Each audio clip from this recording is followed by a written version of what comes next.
We could win this war. We can win this war? Okay, well, joining us from Orlando, Florida, is the man in that clip, Anthony Dream Johnson, who says he wants to abolish feminism and make women great again. No, but it also says, with a trademark, make women great again. Fool, we're always great. Make women great again. But they're going to do a 3-day seminar for women led by all men. In mansplaining news, a 3-day conference for women led by men hopes to make women great again. How the 22 convention will make you the greatest you ever. Raise your femininity by 500%. First of all, how is a man supposed to tell a woman how to be the ultimate woman?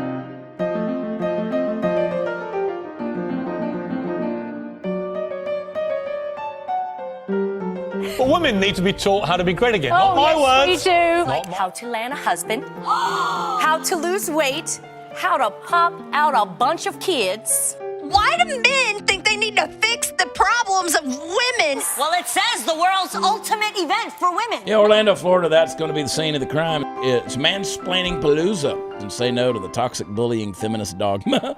Taught by men to make women great again. Taking the stage now is the founder of the 22 convention. You're in for a treat, Mr. Anthony Dream Johnson. Anthony Dream Johnson. Anthony Dream Johnson. The first president of the manosphere. It's run by all men, which promises to, quote, make women great again. This course is guaranteed to raise your femininity by 500%. Together, we will make women great again. Excuse me, I'm mansplaining here. She said there's nothing radical. Welcome back to the 22 Convention 2021 in Orlando, Florida, the second anniversary, the second anniversary, the second going of a highly controversial event.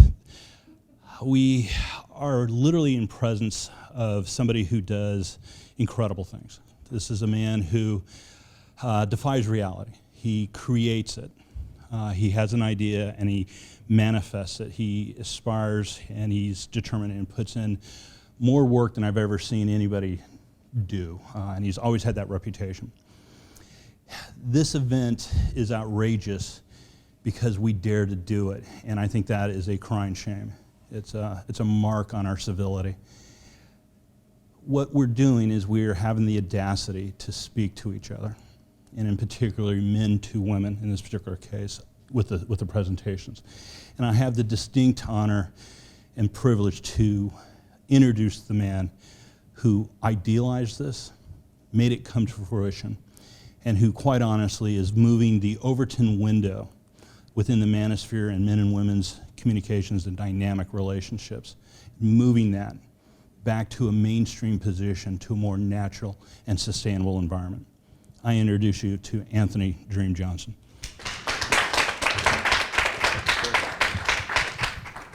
All right, ladies, I'm back. I talked to you yesterday opening with the event. I appreciate you, being at the event, seeing those speeches. I've been in and out, seen a few myself, and I know some have been controversial, some are more smooth and mellow, depends on the speaker and their personality. I appreciate you getting through all of it and being here for it. You got me next. I know on the internet I'm known as this outrageous asshole. There's a lot of truth to that, as Socrates kind of pointed out, but that's only one side of my personality, and there's a balance to it that you get to experience in real life. And today we'll get to see if you see a lot of that. So my speech last year, my keynote, the main speech, the content speech for the event that I gave was called Motherhood First. And it was my initiative to begin a hashtag and sort of a small movement, kind of like Make Women Great Again itself, or even the trad wife movement that's not related to what we do necessarily, but is similar. It's pretty big on Twitter and hashtag stuff. So Motherhood First is my speech last year. It came out earlier this year. It's done pretty well. It's got, 15, 20,000 views, something like that. You should definitely go check it out. I'm very proud of it. And the basic idea is that in America, motherhood is put last. It is put behind, second or third to career, advanced schooling, and all these things. And I think this is biologically unsound to the point of being biologically irrational for women. Because women reach peak fertility at about 22, 23 years old, and by 30, over 90% of their eggs are dead. They reach advanced maternity age, or by modern medicine, they call it geriatric pregnancies, age 35 and beyond. Yeah. And they call it, they still call it that, although they try to soften it up usually. They call it like advanced maternity age, but it's, you know, all the way through the 1950s, 60s, 70s, 80s, and 90s, it was called a geriatric pregnancy. And basically, at the age 35, the risk of birth defects goes through the roof, Down syndrome, autism, things like that, all kinds of problems, not just for the kid, but for the woman, for the mother. Childbirthing problems, pregnancy problems, nursing problems after the fact, all kinds of stuff. And obviously by 40, I think, or even by 38, like 98% of your eggs are gone, dead. You start out with a lot when you're young, when you're a teenager or whatever, you know, hundreds of thousands or something like that. But they wither and die. It's basically, women are not taught in America. Well, you know, you can watch a speech for more detail on this, but young women in America are not educated at all, and they get opposite propaganda on top of that. But they're not educated at all that their fertility is heavily slanted towards their late teens and 20s, and it falls exponentially off a cliff rapidly. And a lot of them honestly don't know that, which is a problem because now they can't even make an informed decision. In a way, they're being deceived and manipulated through lack of information. I think to some extent this is intentional, and it's retarded. I really don't like it, and it's dumb. It hurts kids, and it hurts women, and it hurts America, so I don't like it. Anyway, that was my speech last year. So I'm not going to repeat of that. We're giving a sequel to that. And that title is Make Women Virgins Again. You might see that on my hat as well, of course. I thought of this actually randomly earlier this year, very similar to Make Women Great Again. That was inspired by actually another hat that was similar to that. I made that and I fell in love with it immediately. And Make Women Virgins Again just kind of randomly came to me. I was cooking up new hats, different ideas, like Make Women Cook Again, Make Women Clean Again, Make Women Fit Again, stuff like that. And then I was like, what about virgins? And I typed it out on the computer screen to actually print it and order it. And I was like, oh yeah. And I knew it would do pretty good, but man, I put it out and then I had it printed and shipped and started wearing it. And I was amazed at the responses. You know, I wear a toxic masculinity hat that says 100% toxic masculinity. I wear hats like Make Women Great Again. I wear these in public. Bars, huge conferences like CPAC in Orlando and Texas, all kinds of different venues, you know, grocery store. And I look at people's responses to them. But Make Women Virgins Again, this hat, amazing, next level, even above and beyond Make Women Great Again, which, as you saw with the media in 2020, they went nuts. New York Times, New York Post, Piers Morgan, we reached 100 million women just by saying that, you know, men, we want to get together and make women great again, indicating that, you know, women in prior generations were in some ways better. They were more feminine, they were more healthy, less obese, all kinds of different issues. Anyway, we're going to get into this topic here, Make Women Virgins Again, but right off the bat, I want to say that it is not some born-again virgin thing. I'm not into that. It has nothing to do with that. Obviously, I would see if people would ask that, but it has nothing to do with that at all. I myself am not a Christian or any kind of religion like that. I'm an atheist and objectivist. There's a lot of Christians who speak here at our events, men, fathers, and women events, but I myself am not that at all. There's just buddies of mine, and we share a lot of common values. We get along pretty well. And I love seeing that, and I love these platforms being open to people of multiple faiths, different fundamental ideas about life. But we have common ground, we get together, we talk to you ladies. So today we're going to talk about making women virgins again. So right off the bat, this is me wearing the hat with a media pass, no less, no different from really CNN or people like that, at CPAC in Texas.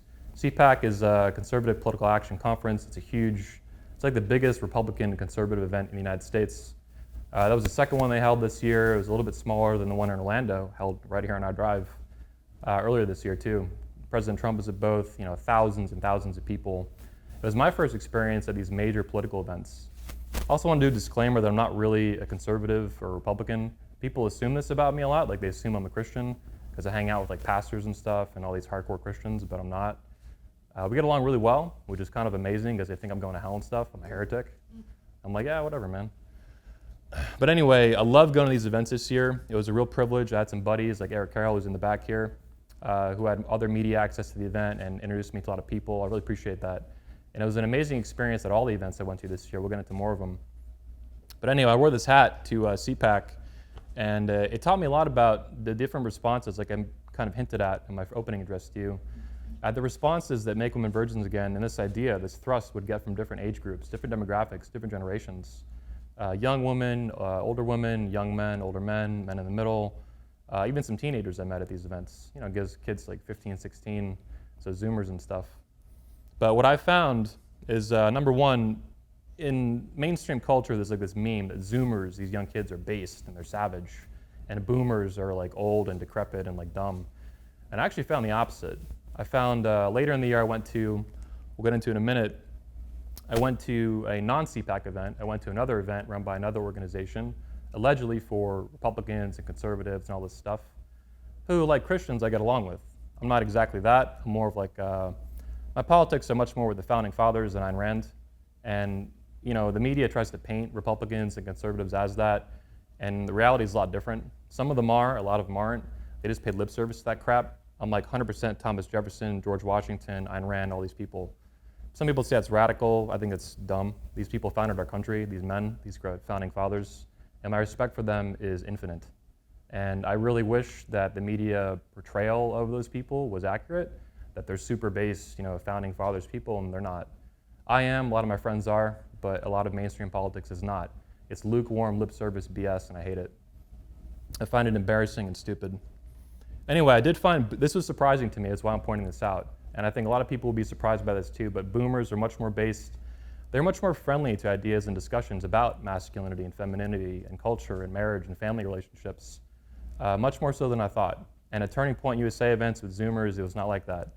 A lot of young kids were much more put off by Make Women Virgins again. They were annoyed by it.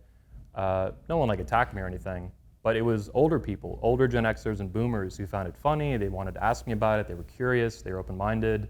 They took selfies with me and stuff, the men and the women. And I think one of the main reasons for that is just the internet. The internet changed the world in the late 90s and 2000s. And these Zoomers have known nothing but social media and advanced high-speed internet. Boomers and Gen Xers grew up in a world completely different and in America completely different. I had a taste of that in the 90s, but even I still grew up with the internet heavily from like 1998 onwards. But anyway, I thought this was really important. And again, it really shocked me, particularly with the Virgin's hat, which triggers people to a super high degree, above and beyond even all my masculinity hats and Make Women Great Again. And this is going to be important as we go through this, so we'll go back to this. So I want to illustrate a tale of two booths. So when you go to these giant conferences, they have like all these booths and stuff, like Expo, media, podcasts. You'll see like Breitbart, you'll see Fox News, Tommy Lauren will be doing interviews. Some of my buddies will be doing interviews, I'll be doing interviews, all this cool stuff, right? What I found at the CPAC events, on the right there, you see this screenshot. I make trailers when I go to these events. It's kind of like a hobby for me, like a vacation almost. Sounds funny, but that's fun for me. On the right's a screenshot of a Students for Life. It's an anti-abortion booth, basically. They talk to young women about, abortion issues. They advocate as best they can through different channels, protesting and stuff, picketing, whatever, and against abortion. And I'm in favor of that, but independent of that, I just wanted to talk to them, ask them questions, talk about the hat and all that. And I found that, not surprisingly, the anti-abortion booths were much more friendly to this hat, Make Women Virgins Again, basically endorsing and supporting the idea of female virginity in America, which I think over the past couple of decades has fallen off a cliff completely. Women today begin having sex in their teenage years, 13, 14, 15 years old, crazy stuff. I lost my virginity at 17, but that was like prom night, senior year, so it was a little more traditional, I guess. But they start really young, and I think for most of American history, this is completely abnormal, completely, totally, 100%. But anyway, I found those organizations, Christian organizations, almost exclusively anti-abortion, right, to be very friendly to these ideas, and they would talk about it with me. They do interviews with me. On the left, I didn't have a screenshot of the exact booth, but basically at Turning Point USA, I found their event. It was a fine event too. I can't criticize the event. It was impressive. Technologically, I love making events, and what they do is even higher than CPAC. I was impressed. That actually caught me by surprise too. But at the Turning Point USA event, I found a booth for, I forget the exact name, but it was like, it was a booth all about Christian, conservative, college-age women. And they wanted to reach out to college-age conservative Christian women, right? It was very specific. And so I went up and talked to them, and I had this hat on. And I'm like, hey, and I don't do like that hit video stuff. I hate that crap. So I'll film stuff, but I don't do that gotcha stuff, like bazinga in your face, these like fucked up questions. I don't like that. But I'll talk to people and I'll ask pretty intense questions. So I found this booth at the Turning Point USA event. It was young girls. They were all like probably 20 to 23 years old, 3 of them. And I asked them, you guys are a Christian organization, right? It said it right on the banner, but I wanted to like verify. And like, yeah, we're for college Christian women, blah, blah, blah, blah, blah. I'm like, cool, so do Christian women, is it a sin for them? Do they go to hell if they have sex before wedlock, out of wedlock? And they just went, They got so mad so fast when I asked them a basic Christian question. And I'm not a Christian. I'm an atheist, right? I don't have a dog in this fight. I'm an observer. I just want to ask questions and see what people say. And they knew the answer to this question, right? I've never met a hardcore Christian that understands these issues that wouldn't say, yeah, you're not supposed to do that. It's a sin. You can go to hell for that. It's different per denomination, and I don't have a full understanding of all that. But the pastors tell me, like, yeah, 100%. I remember even Michael Foster last year, pastor you just saw speak here, a few minutes ago. He told me they try. Of course, with him, they don't succeed. He's like, yeah, go screw yourself and do what I want. They try to censor him at Christian conferences from talking about sexuality for young people. They say, no, you can't talk about it. He tells them to shove it up their butt, of course, and does what he wants. But that's where Christian organizations in America are at. As a pastor who's supposed to teach people from his holy book, the Bible, about virginity and sexuality and marriage, they want to censor him.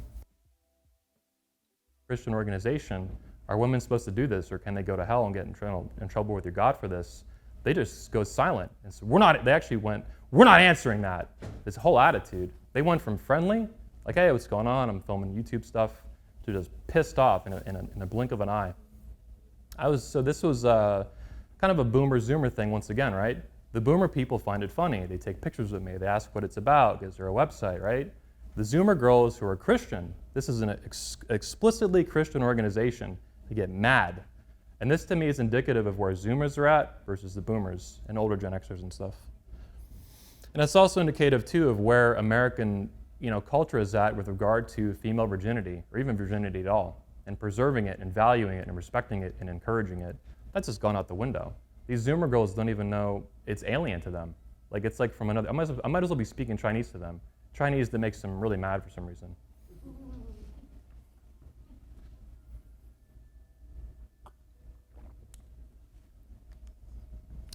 Now, I went to another conference too, and this one, shockingly, they kicked me out of. They revoked my ticket before I even showed up. This is actually a screenshot of a video we posted from another channel, and it's from the Young Americans for Liberty organization they claim to be like a Republican conservative thing, but they're not. They're like a libertarian organization. They were founded before they became organized as a nonprofit, as like Youth for Ron Paul. I love Ron Paul, 100%. He was a libertarian candidate for president, 1988. He eventually transitioned back to the Republican Party. But it's a Ron Paul hardcore libertarian organization, more or less, right? They kind of role play as Republican conservative. That's just for like appearances, because nobody votes libertarian. They don't win like anything. So they try to push their ideas, and I don't want to get in the weeds on that, but it is what it is. Anyway, so I went to the two CPAC events where conservative and Republicans are at, and then the Turning Point USA event, which had a lot more Zoomers and young people. It was for college-age people. But this event, they kicked me out. These libertarians who saw Ron Paul, the guy I love and respect, and they supposedly do too. And I mean, they have his head on banners everywhere at this event, every 10 feet. Ron Paul, Ron Paul, Ron Paul, who is I call him the patient zero of cancel culture. The media tried canceling him in 2008 and 2012 when he ran for president as a Republican, kind of like Trump did in 2016 and 2020.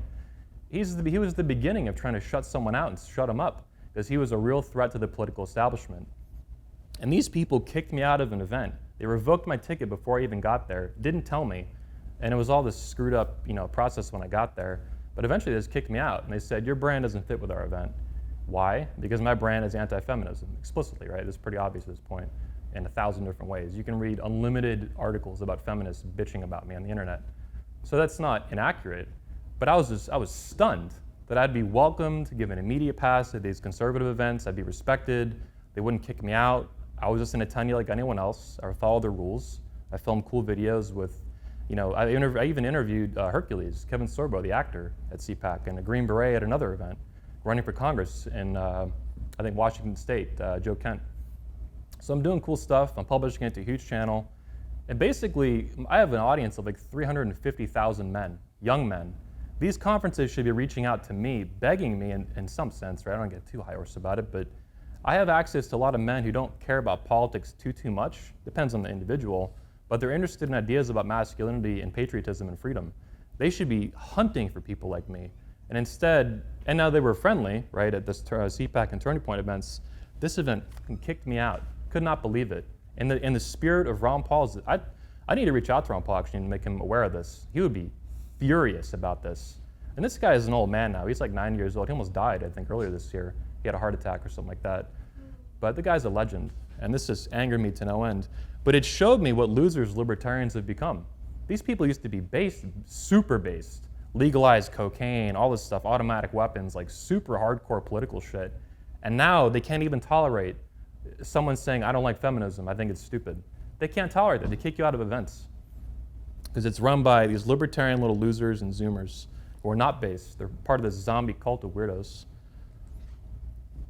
Now, getting back to virginity and how it affects women. This is an article from The Atlantic. They've done hit pieces on the manosphere community that I'm a part of, a leader in. Very pro-feminist website. They've done all kinds of stupid stuff against friends of mine, against different movements that I'm a part of. So I pulled this from them on purpose, because this is actually an article from them illustrating exactly what I'm talking about with female virginity and how it's gone out the window as a value in our country and in our culture and our people. The title is Fewer Sex Partners Means a Happier Marriage. What a shocker, right? And this is like basically a feminist website. This is a little quote I pulled from them. In case you can't read it, I'm just going to read it out loud. I wasn't really designed for you to read necessarily. Over at the Institute for Family Studies, Nicholas Wolfinger, a sociologist, at the University of Utah, has found that Americans who have only ever slept with their spouses are most likely to report being in a very happy marriage. Meanwhile, the lowest odds of marital happiness, about 13 percentage points lower than the one-partner woman, belong to women who have had 6 to 10 sexual partners in their lives. For men, there's still a dip in marital satisfaction after one partner, but it's never as low as it gets for women, as Wolfinger's graph shows. And this is the graph here on the right. They actually pulled from that website, Institute for Family Studies. Basically, when you have too many partners, your ability to pair bond diminishes over time. And for women, the drop-off is much more severe and significant. One of the ways my old friend Stefan Molyneux, one of our speakers for men, you might know him from YouTube, he got banned like a year ago. He had like 1 million subscribers, philosopher Stefan Molyneux. He described pair bonding like Velcro. And if you overuse Velcro, like when you're a kid with your sneakers or something, it eventually loses its stickiness, right? It doesn't work anymore after a while. Put it through the wash too many times, it gets too used up, it goes away. This is true for men too, and people don't understand this about me in our events, but I firmly believe that and I wouldn't deny that. The issue is for women, it's an exponential fall off a cliff. It happens real fast and the damage is real intense and it doesn't go away nearly as easily, if at all. Even Michael Foster is a pastor, right? You saw him speak here. He's told me to my face, he believes men and women both, if they have sex out of wedlock, they can go to hell. But he'll agree with me. For both, that's true, he says, in his worldview, right? But for women, he says it's a lot more intense, the damage. And he sees this in his life as a pastor at his churches and talking to families and men and women and marriages and couples. And this graph, I think, demonstrates that. So basically, men are the yellow line and women are the blue line. Other speakers, too, in our past have discussed this, like against Stefan Molyneux, a lot of other speakers as well. I have a quote here on the left that I think lines up with this perfectly. And this is a quote from my favorite philosopher, a woman, actually. Jessie Lee busted my ass on this, one of her speakers not too long ago. It was pretty funny. He wonders why I follow the advice or the leadership and the ideas of a woman, and that's because truth is truth. Wherever an idea comes from doesn't necessarily dictate its truth. Truth is true, reality is reality. Existence exists. But the quote is, you can evade reality, but you cannot evade the consequences of evading reality. Again, you can evade reality, but you cannot evade the consequences of evading reality. This is a quote that young women in America, especially in their 20s, but even in their late teens, they need to embed and ingrain in their face and in their head. They really need to get this through their skull because they don't want to hear it, right? They think they can act like men. Basically, I view men as seed sprayers, right? So men are designed to, in an evolutionary sense, they can have sex with a lot of partners. If I knock up 10 women in a month, the risk to my life in terms of getting eaten by an animal is 0. If you get pregnant from a guy you have sex, an animal can eat you. You become increasingly defenseless over the next 9 months. You can't even run it at one point, right? After a certain point, you have a baby in you. You're defenseless. You are completely dependent on the people around you, hopefully the guy that you had sex with, but even the rest of your community. You can't defend yourself, you can't feed yourself and support yourself, or it's super, super hard. For men, it's the opposite. What are the consequences, right? Genghis Khan, notoriously in history, he had over 1,000 children or something, right? Like a huge percentage of Asian people have genetic links, they're descendants basically of Genghis Khan. Because the risks to men are almost 0, and for women, it's huge. So young women need to hear this. You can evade reality, but you cannot evade the consequences of evading reality. And they think that they can act like men, they can act like seed sprayers, so to speak, with impunity. And reality is, feminism doesn't get along with reality, let's put it that way. And if you deny your own nature, Socrates, for example, the guy who introduced me, a really close friend of mine, he says that nature will win. And young women today think they can get away with denying nature and with no consequences. And the real life does not work that way. If I act like a woman, my life's gonna suck. Women won't like me, I'll have bad social skills. I'll feel like crap because I'm a man. So I wanna live in alignment to my nature as a man. I wanna be masculine, that's good for me. I wanna be a good animal based on the way I was born, designed by nature or God or whatever. It doesn't really specifically matter to me in that sense. It's I wanna live in alignment to who I am and my DNA. Women need to do this too, and that means being feminine, pursuing femininity as much as you can over a lifetime. If you act like a man, there's going to be consequences. And when they deny them, well, we'll get into it. We'll get back to that in a second. I did want to point out, like I said, that feminism is failure. This is a little clip we cut from Coach Greg's speech last year at 22 Convention. It's about a 5-minute clip, not too long. It's on YouTube. You should check it out. And in this clip, he overviews the massive failure of feminism. All the statistics that you are proven with it, they're associated with it, that are terrible, terrible, terrible, terrible. For example, 72% of inmates in state prisons are raised by single mothers. I think single motherhood is a direct product of feminism. It's astronomically skyrocketed since feminism became a thing in the United States, particularly for black families, but really all families, except Asians for some reason, seem like immune to feminism. But one issue I want to mention, like I briefly hinted at, that he did not hit on, and I think no one wants to talk about, is I think the rise of feminism as a cultural dominant force in the United States has led to a lot of birth defects, a raise in birth defects in children.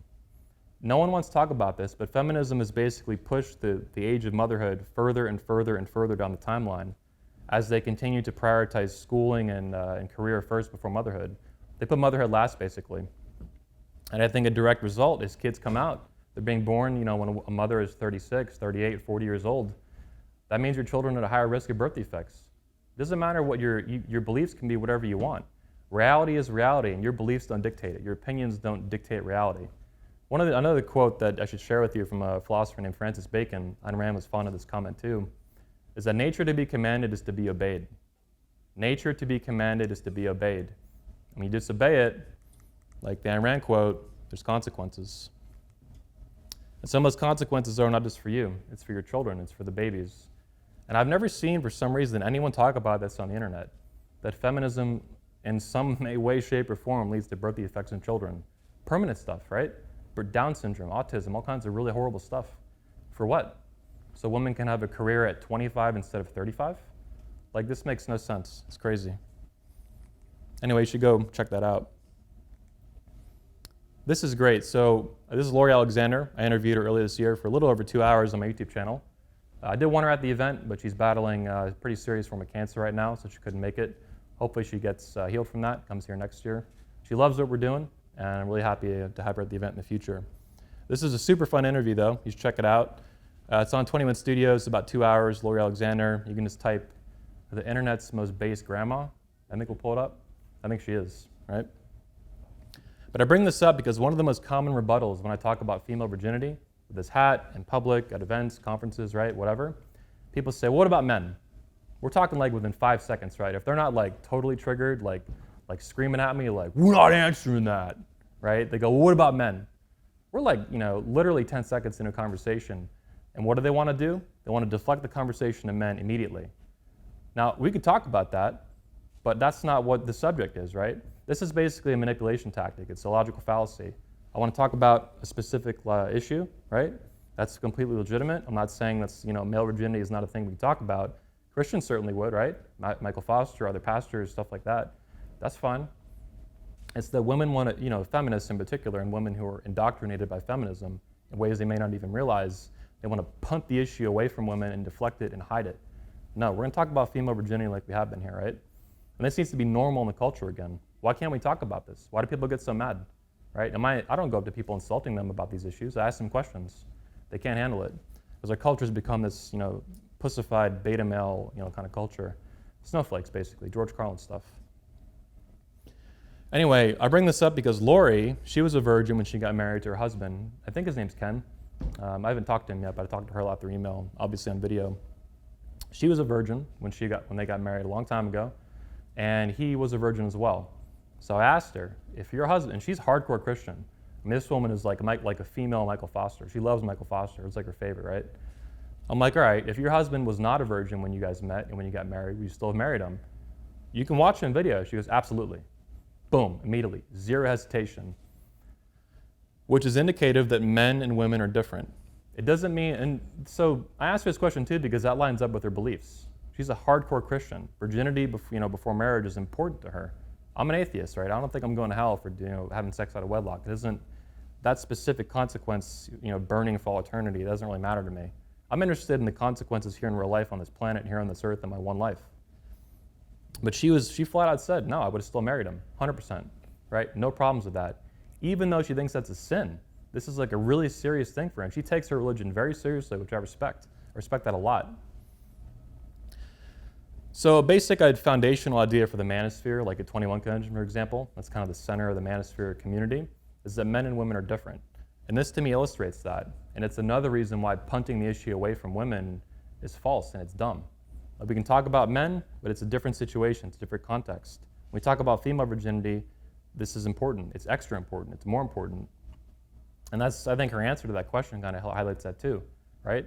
She believes it's a sin, but she still, would have married him, no problem, if he wasn't a virgin.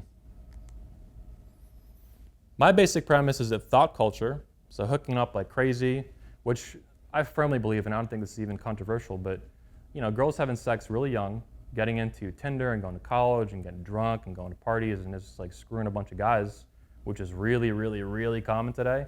Even when I was in college in the late 2000s, this was super common, right? This has gotten worse and worse and worse over time.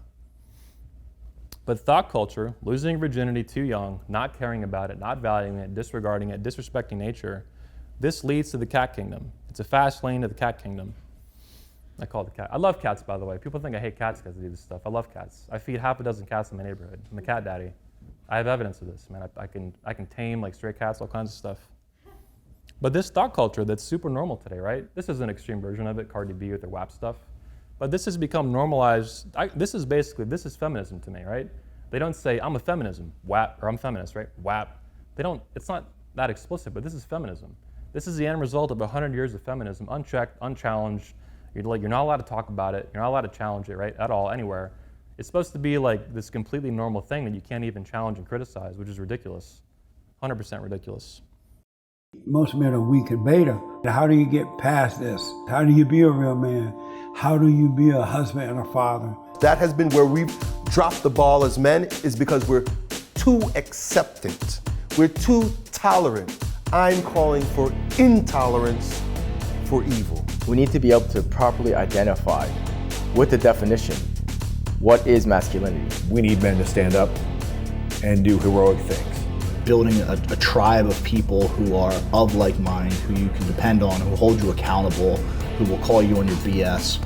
I call the official tagline for now with 21 Convention is America's last stand for masculinity. I think it is. The event, and it's as a reflection of the manosphere, really.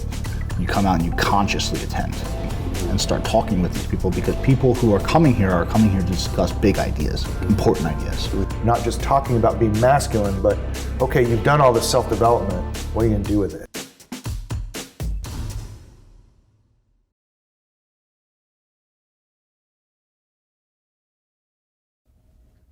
But if you want to become this old cat lady, the wine aunt, right? Drinking wine, you got no kids, you got a bunch of cats, but you're eating cat food, this is where this leads. And it all stems from female virginity not being valued at all.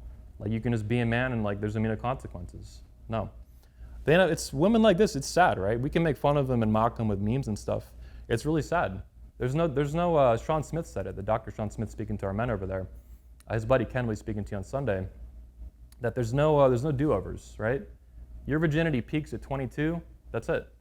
It doesn't re-peak at 32 or 42. You don't get to wish it to come back, by throwing a penny in a pond or something. It's gone.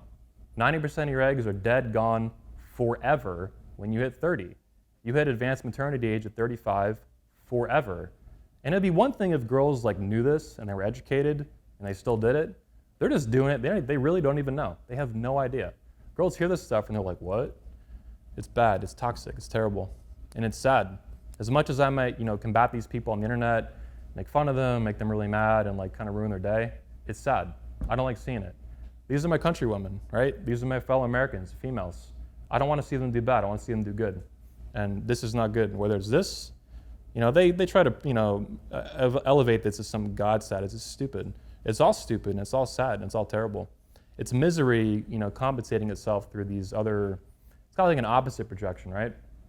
These women are both miserable. They just pretend that they're not. They compensate in other ways, getting drunk on wine, dollar store wine, I call it, cheap box wine, crap like that. I think women even get, a lot of speakers have talked about this, like Stefan Molyneux. Women basically, they want babies, right? The urge to breed for men and women is huge. That's another reason Socrates says nature will win, right?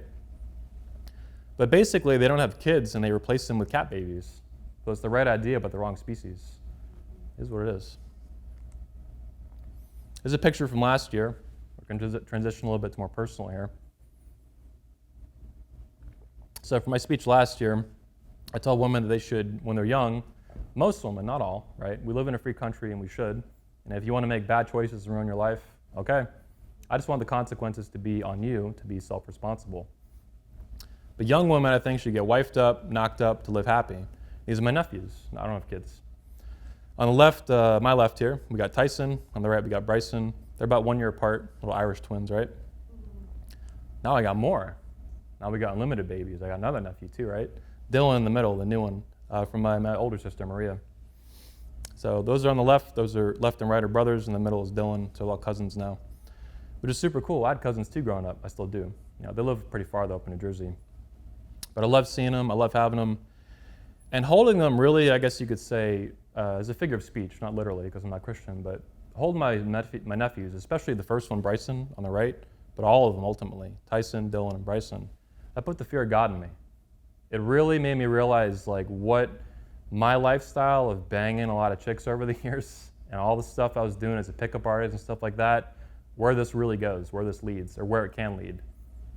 And some of my friends, like Socrates, for example, once again, he has a 5-year-old daughter. I was eating Thanksgiving with them when she was in the womb, like 8 months and something days. I'm about ready to pop out, and then a few weeks later, she popped out. Now she's 5, running around, right? I'm not Uncle Anthony per se, but I'm around a lot, right? Socrates is a very close friend of mine. But that's different, right? She's not my blood. As much as I love Soc and Socrates and I appreciate his family and respect them and want to help them as much as I can, she's not my blood relative. These ones are. These are my sister's kids. They mean a lot to me. They're not my sons, but they'll be the cousins of my son someday.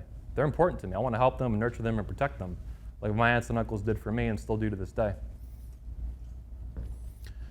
So we're going to talk about, leading by example and recommendations.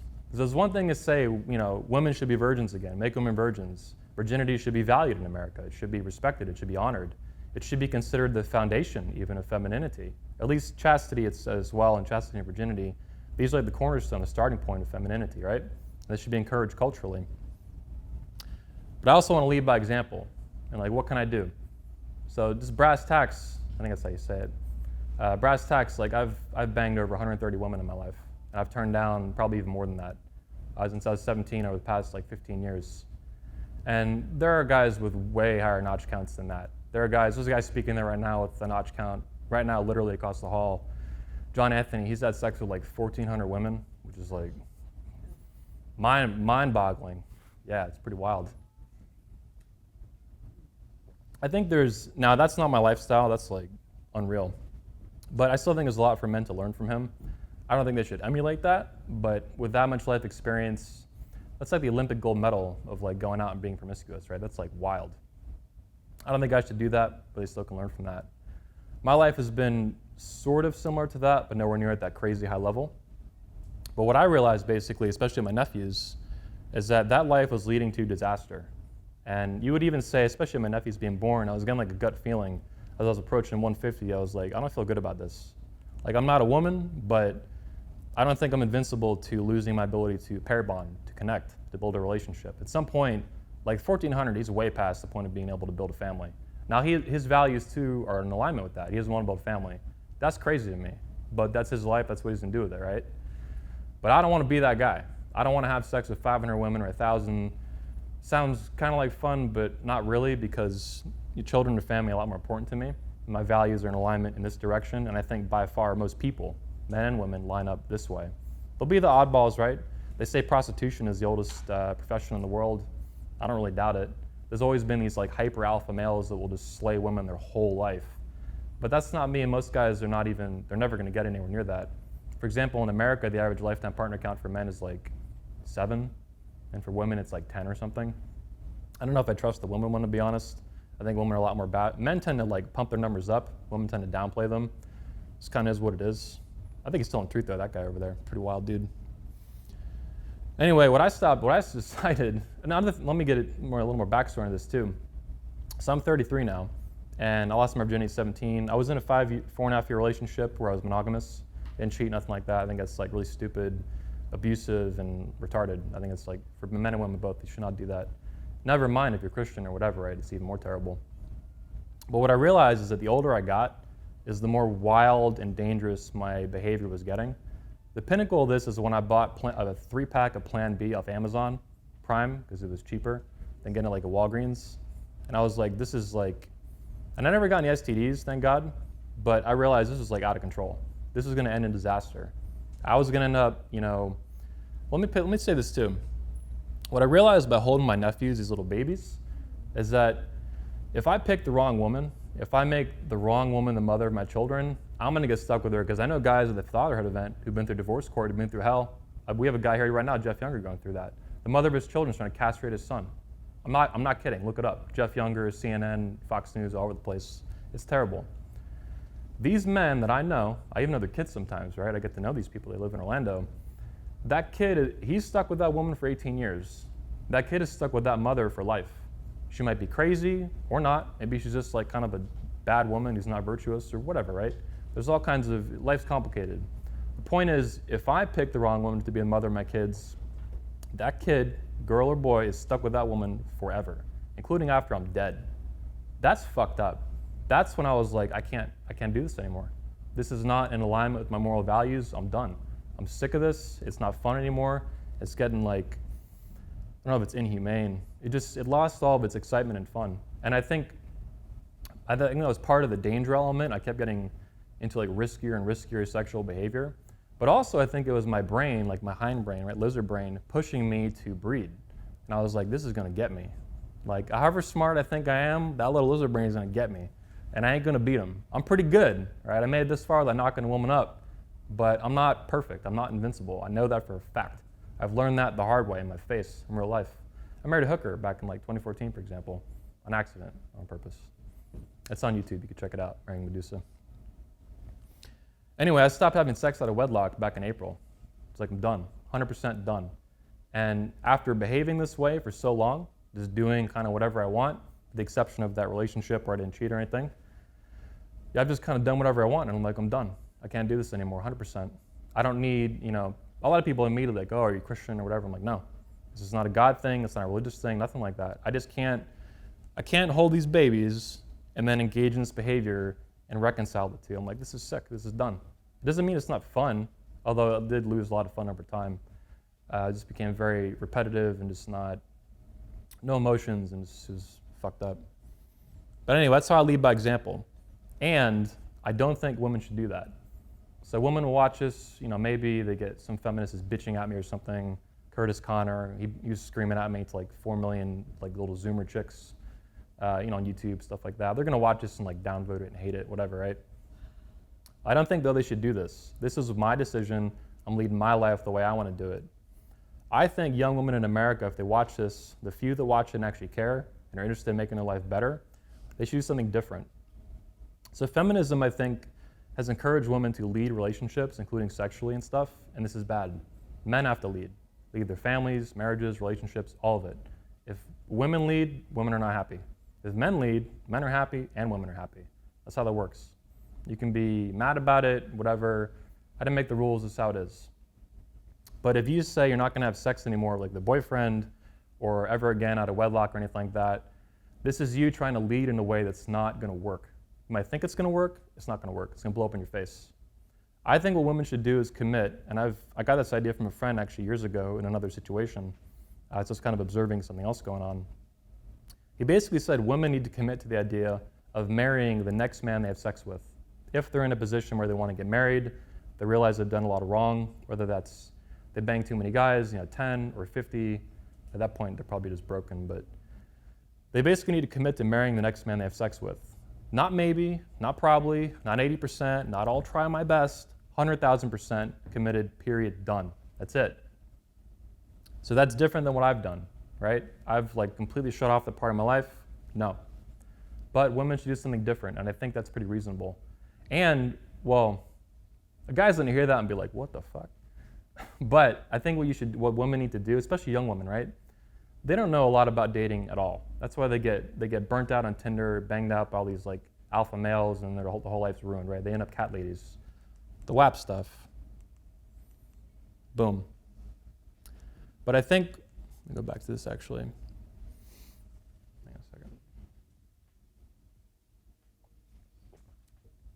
I think what young women need to do, throat's killing me, is they need to look at a man's family.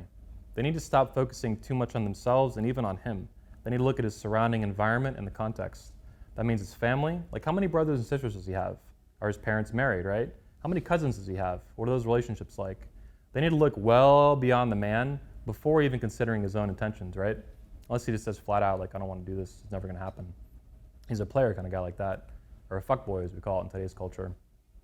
But they need to stop looking so much at the individual. They need to look at the whole picture, right? Religious beliefs, family, divorce, is there divorce in the family, all kinds of stuff. If they do that and they commit 1,000% to marrying that guy beforehand, whether or not they disclose that is up to them. That's a shot call you got to make on your own. Probably you should disclose it, but again, you got to make that decision yourself. But young girls should look at the whole picture, beyond the man himself. So in summary, I believe firmly that chastity and virginity are foundational to femininity. I think this has been a normal idea for probably not only hundreds of years in America, but thousands of years in our civilization. Thought culture is masculine behavior, and it's self-destructive. You might think it's fun. I'm sure it is fun for a little while, and then it blows up in your face and ruins your life forever. That's not fun, and you can't undo it. There are no do-overs. This is not a video game. You don't get to hit the reset button and play Mario over again. You're fucked. You're done. You screwed up, and you can't undo it. Not good.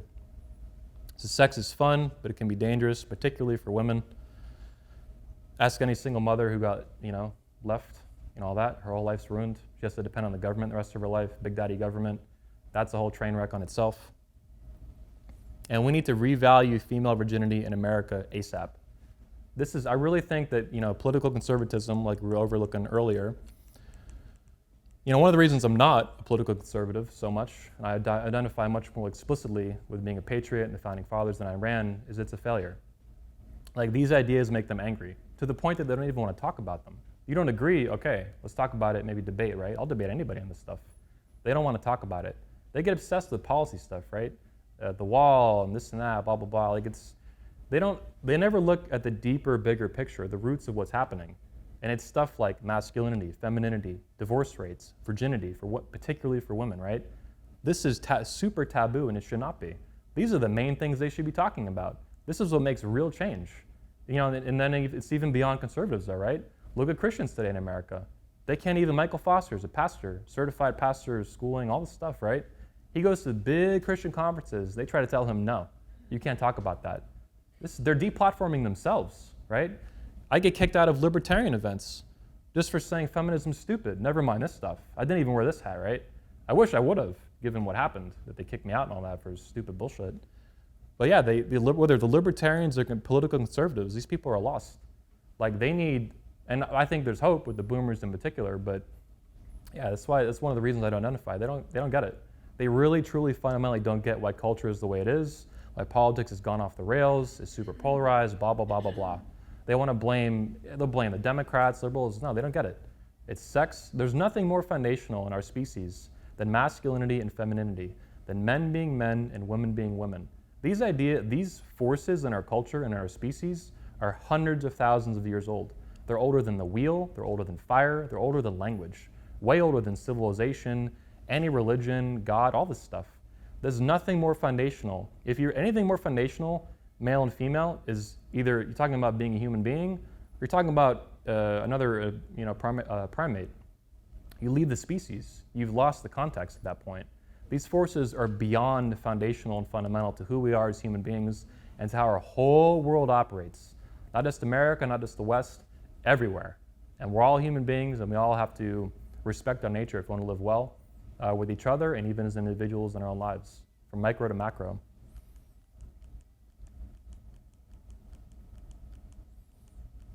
So that's my speech.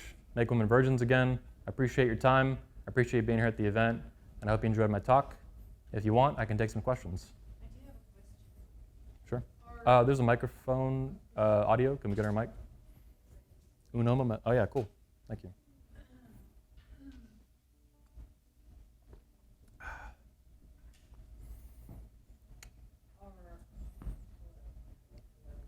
He's going to unmute it for you. Hang on a second.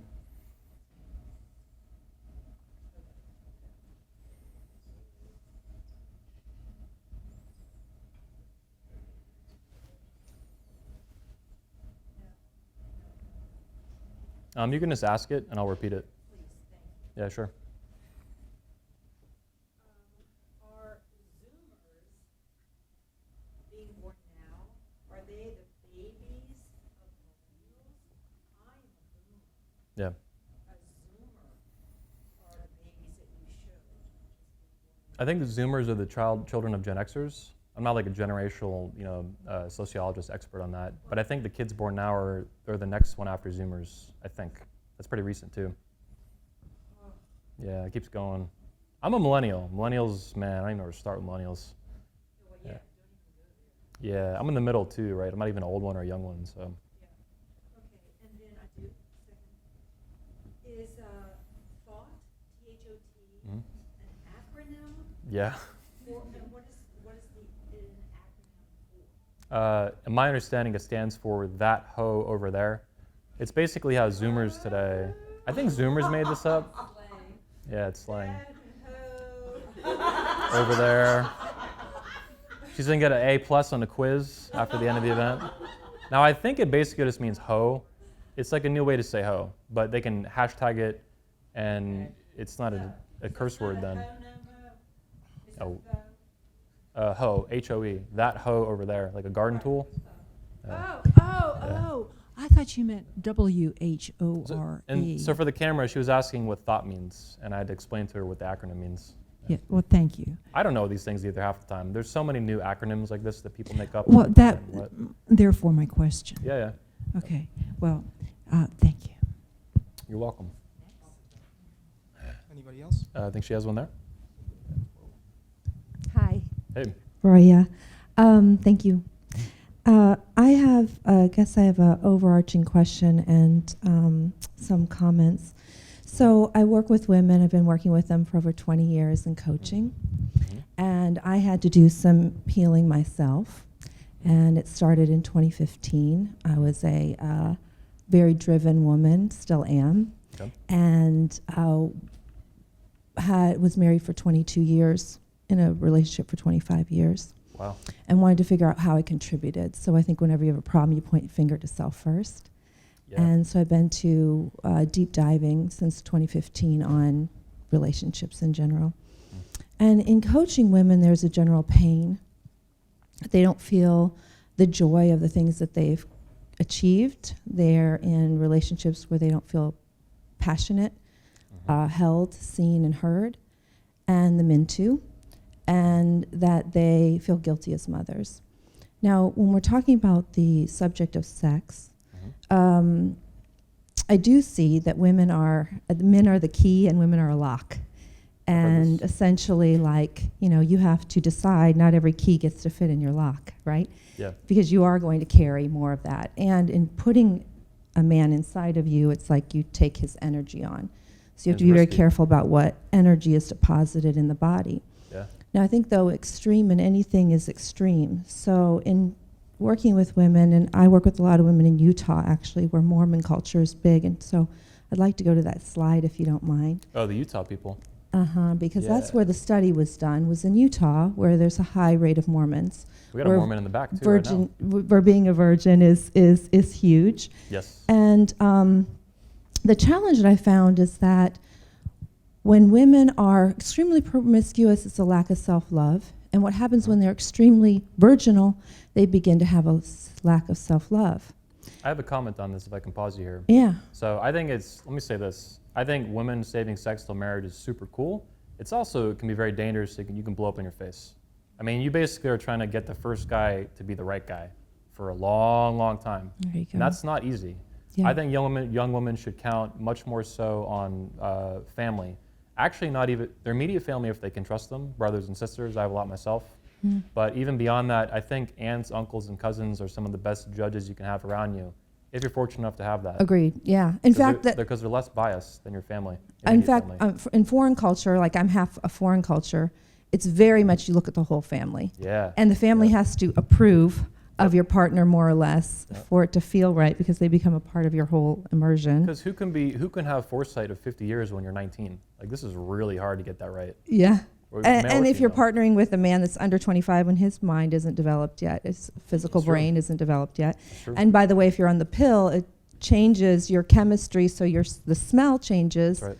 And then you don't even know who your right partner is when you're on the pill, because once you get off, actually the pheromones would be different. But anyway, so women get to, the thing that's challenging to me is that, so I'm glad you said that they should have some partners before, because if they don't get to love themselves and get to know themselves and get to know that there are differences in that intimacy, there's a lot of misery. They feel imprisoned almost in their sex and sexuality in their marriage, because a part of them starts to die. And the only difference between friendship and marriage is the intimacy piece. So what I'm noticing is that, sorry, I made a note and I don't know what it is. Let me get to, okay, so if you notice that in the curve, there is a point where she bottoms out at 6 to 10, right? Yeah. So in Utah, there's a lot of shame, of course, if you do have sex outside of marriage. So I can imagine that if the study was done there, these women in particular have a societal conditioning since childhood that they should be ashamed of themselves to be a promiscuous young girl. I completely support that, by the way. Like, shame is not shame is like anger. It can be bad or it can be useful. Shame is the lowest vibration in emotional energy, Completely which disagree. doesn't allow a person to rebuild when they carry shame. I mean shame like in a cultural sense, like, if you do this, I'm gonna look down on you because it's dangerous. And you could screw up your life super easy. So It can, but there's a challenge there, because there's judgment and individuality and personal journeys that have to do with Let me that. give you an example here. I think men should be shamed too for abandoning, their families, and if they do that, 100%. And that needs to be said. They should be shamed for that.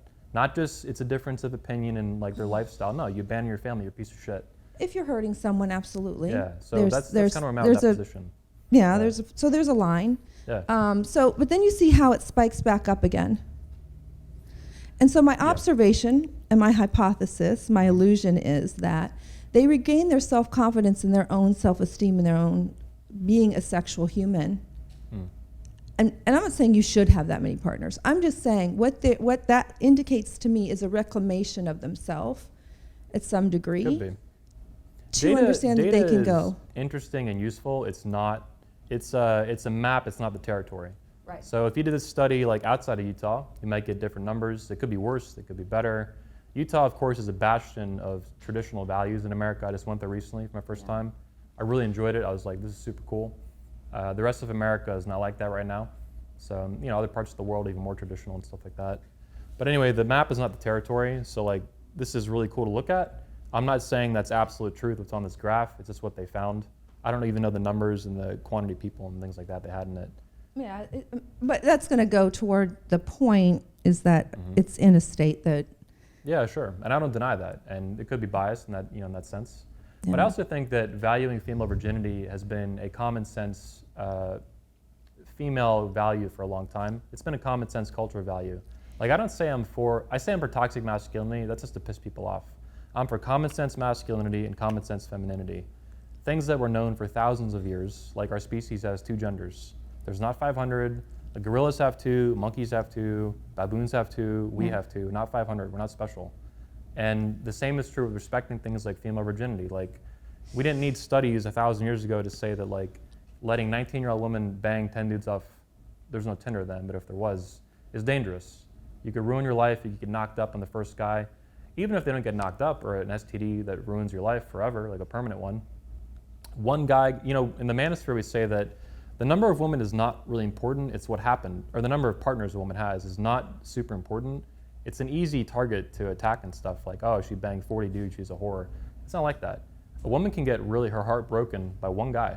Yeah. Maybe she only has 3 partners, super low, but one dude bangs her heart up and she's ruined for life.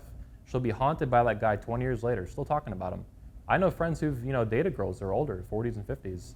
They'll talk about an ex-boyfriend, he'll be like, a buddy of mine, you guys have seen her. He's like, when was that relationship? 20 years ago? Like, and that can happen to men too, but I think it happens to women a lot more easily. And that's part of how men and women are different. It's dangerous. Men are seed sprayers, it's not as risky for us to do this. Women, it's very dangerous, physically and psychologically. It can, absolutely, yeah. And I think women, though, need to have permission to take their journeys and not feel shamed for it. For example, I had that exact thing happen. My boyfriend right before my husband. Okay. And he wasn't mean. He just never said he loved me unless we had sex. And then I left. And we were going to get married and all of that. And it affected my entire marriage. But what happened, though, for me, that I caution, and women just kind of, so Noah was the next one, my husband. He got the wounded side of me. I didn't get time to heal from that and have other experiences before locking into one that didn't give me time for growth and exploration to rediscover that wasn't something to guard anymore. I was guarded. If I can comment on guarding and trauma, I think it's kind of where you're getting at these issues.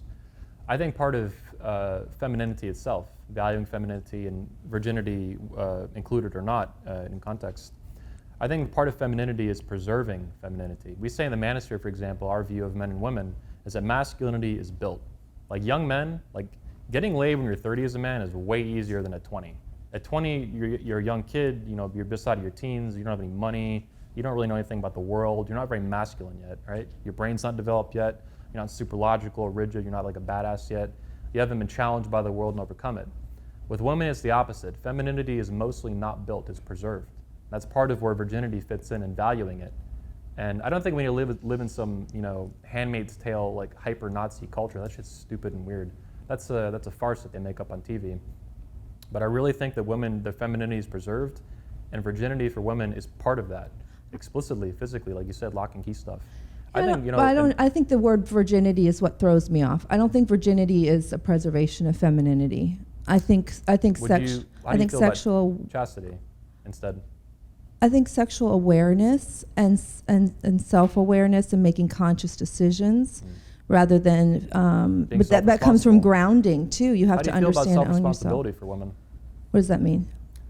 Like you said, lock in what and key. context? So for example, you know, women hit high notch counts. I've had speakers at our men's conventions, they call men like me slut makers.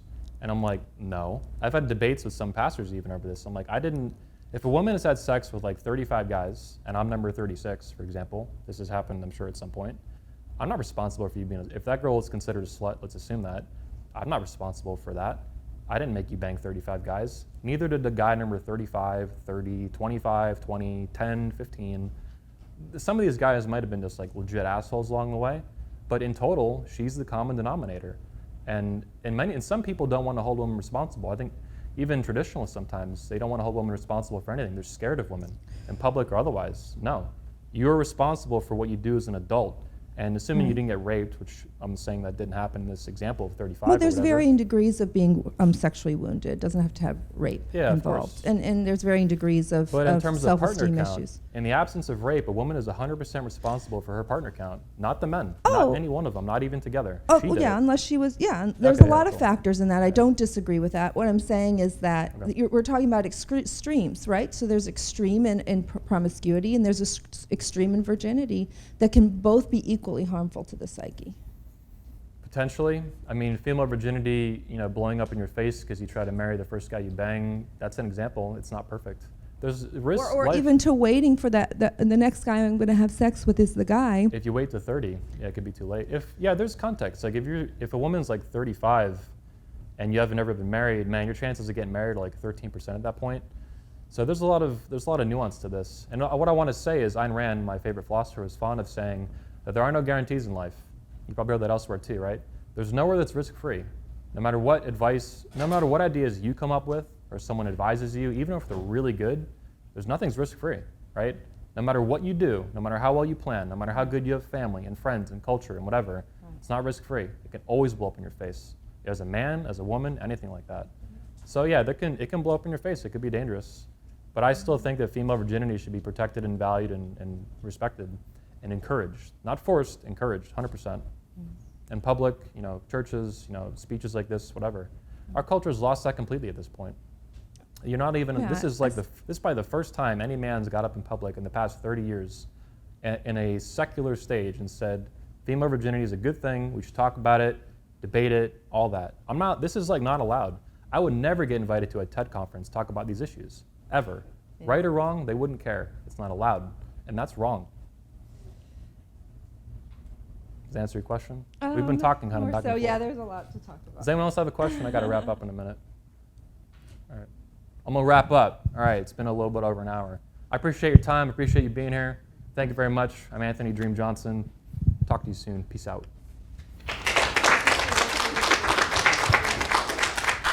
Thank you. We could win this war. We can win this war. Okay, well, joining us from Orlando, Florida, is the man in that clip, Anthony Dream Johnson, who says he wants to abolish feminism and make women great again. No, but it also says, with a trademark, make women great again. For women, always great. Make women great again. But they're going to do a 3-day seminar for women led by all men. In mansplaining news, a 3-day conference for women led by men hopes to make women great again. How the 22 convention will make you the greatest you ever. Raise your femininity by 500%. First of all, how is a man supposed to tell a woman how to be the ultimate woman?